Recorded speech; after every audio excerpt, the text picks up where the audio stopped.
When renovators peered inside an old chimney, they discovered a priceless 17th century relic.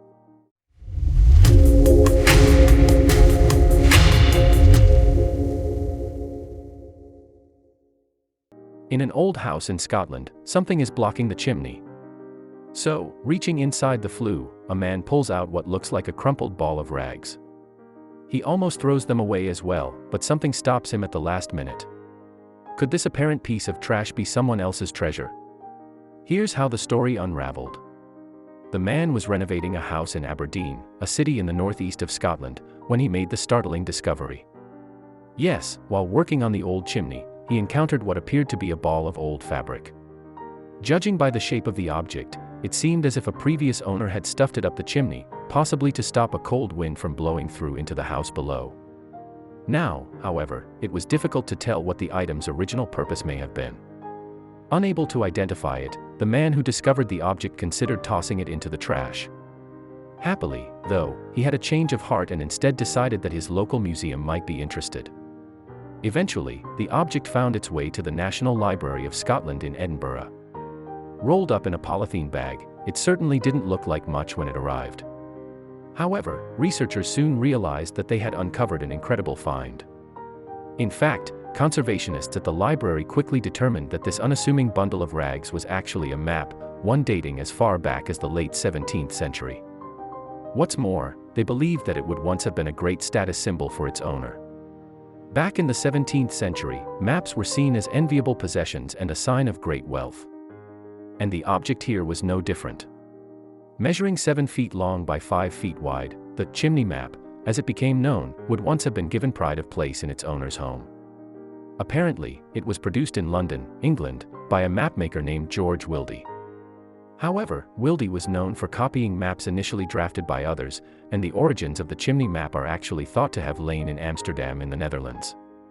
Experts in fact believe that the map was based on one drawn up by Schenk and Valk, who were popular Dutch mapmakers in the 17th century. Formed from 8 separate sheets of paper and designed to be hung on a wall, it would have required a great deal of space to be properly displayed. In order to make the map his own, moreover, Wilde added illustrations of famous people and places around the edges. And, incredibly, experts at the library were able to painstakingly restore these details and provide a fascinating insight into life more than 300 years ago. Because of the presence of William III of England and his wife, Mary, in a prominent position on the map, researchers were able to date it to around 1690.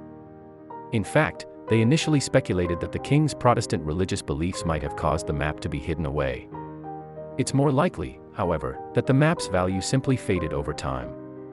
Although it was once a symbol of wealth and power, its significance would have decreased as the world around it changed. Nonetheless, how the map ended up in Aberdeen remains a mystery, although staff at the National Library of Scotland must be glad that it did.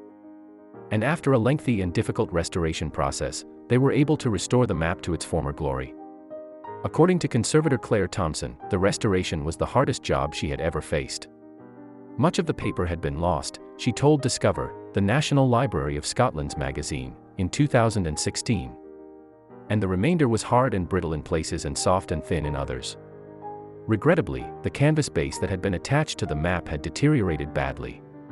Because the fabric and the paper reacted differently to their environment over time, the map had ended up cracked and distorted. Still, eventually Thompson and her team managed to unroll the map and split it into smaller sections in order for the conservation work to begin. First, they attached the pieces to a temporary backing and used a humidifier to gradually reintroduce moisture to the fibers of the paper. As the paper became less dry, Thompson was then able to gently prise open the map's remaining creases and folds. Next, the team carefully lined up all the pieces in their correct order. So, at last, the full picture was beginning to come together.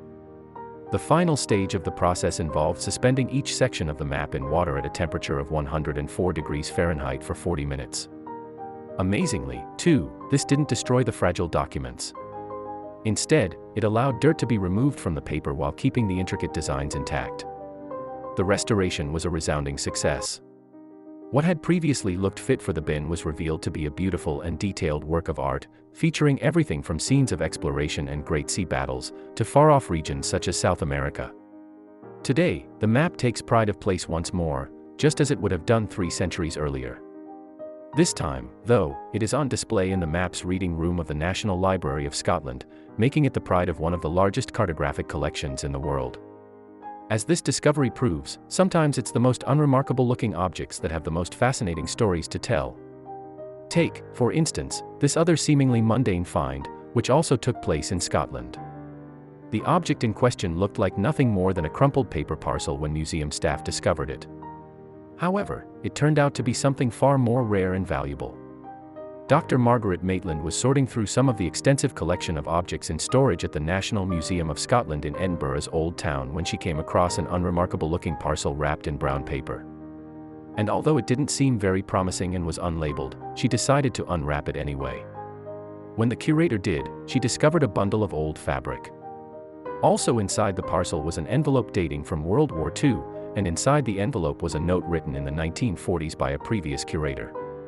Moreover, it was when Dr. Maitland read the note that her interest was really piqued. The note stated that the contents of the unprepossessing parcel dated from ancient Egyptian times, while what was in the package had in fact come from a burial tomb. Now Dr. Maitland realized that she may be onto something really interesting, something that had languished in storage since the 1940s. Conservators at the museum assessed the fabric and realized that its age and fragility meant it would need careful treatment to ensure it wasn't damaged while being unfolded. The first stage of this process involved humidifying the material, which would subsequently make the cloth less brittle and easier to handle. Next came the painstaking task of unfolding the fabric, and this operation alone took some 24 hours to complete. It was also during the unfolding process that the museum staff became really excited. Dr. Maitland later told the National Museum Scotland website that they could see tantalizing glimpses of colorful painted details. Once the fabric was completely unfolded, the conservators realized that they'd stumbled across an object of great rarity and historical value. None of us could have imagined the remarkable figure that would greet us when we were finally able to unroll it, Dr. Maitland admitted. Describing the extraordinary discovery, Dr. Maitland said, "The shroud is a very rare object in superb condition and is executed in a highly unusual artistic style, suggestive of Roman period Egyptian art, yet still very distinctive. Indeed, remarkably intact, the shroud is one of very few such artifacts from the Roman period, which started around 30 BC consisting of linen that has been painted. The shroud depicts the Egyptian deity Osiris. Appropriately enough, Osiris was the god of the underworld and the afterlife." Now that Dr. Maitland and her colleagues knew what they had, they could start examining the shroud in more detail. In fact, by deciphering hieroglyphics on the shroud, they were able to identify the person who'd been wrapped in it. The man, named Amka, was the son of two important officials from the Roman era in Egypt, Monsuef and his wife Tanuit. Meanwhile, Principal Conservator Lynn McLean recalled that in the course of examining the shroud, the team had come across brown paper stuck to the back of it. This was, furthermore, moistened so that it could be carefully removed. What we found under the head were layers of the original mummy wrapping that had obviously come away when the shroud was taken off the body, McLean said. What's more, in a stroke of serendipity, the museum's collection already contained artifacts from the tomb of the couple, Monsuef and Tanuit, including a gold mask of the former. It is extraordinarily rare that we have such an incredible group of objects belonging to a whole ancient Egyptian family in our collections, Dr. Maitland pointed out. The museum's researchers were now able to date the shroud because of their detailed knowledge about Amka's parents. It is known that Monsuef and Tanuit had died in 9 BC, so this shroud must have been created sometime early in the 1st century AD. Meanwhile, as well as Monsuef's golden mask, the museum possesses a golden wreath that would have been worn upon his head and which was buried with him 2,000 years ago. Dr. Maitland explained that this wreath represented a symbolic defeat of death. As for what fate had in store back in Egypt, the tomb of Monsuef, Tanuit, and their son Amka remained sealed and undisturbed until 1857, when it was excavated. Other magnificent artifacts that came from this crypt include funerary papyrus documents. And these provide detailed accounts of the mummification process and funeral rituals as well as histories of the lives of Monsuef and Tanuit. The latter apparently passed away just 48 days after the death of her husband. Now, although the burial of Monsuef, Tanuit, and Amka has been authoritatively dated to the early part of the 1st century AD, their tomb was in fact much older than that. Located near the ancient city of Thebes, which we know today as Luxor, the crypt was actually constructed more than 1,000 years earlier. Yes, the tomb was built not long after the reign of the Egyptian pharaoh Tutankhamun. It was a time when the Egyptian empire was at its peak of power and wealth, and high officials seemingly competed with one another for the honor of having the most lavish and richly decorated crypts. The other motivation for creating these opulent tombs stuffed with precious jewelry and elaborate furniture was the belief that worldly wealth could be transported to the afterlife. At the time, bodies were mummified, with their innards extracted and preserved separately in special jars. Interestingly, when it was first constructed, this tomb was actually the final resting place of the chief of police and his wife. He was an important official of the day. In fact, one of the artifacts found there is a magnificent statue of the couple. This statue would have served as a home for the spirits of the dead. Moreover, the chief of police, or Med-J, had the job of protecting the tombs near ancient Thebes.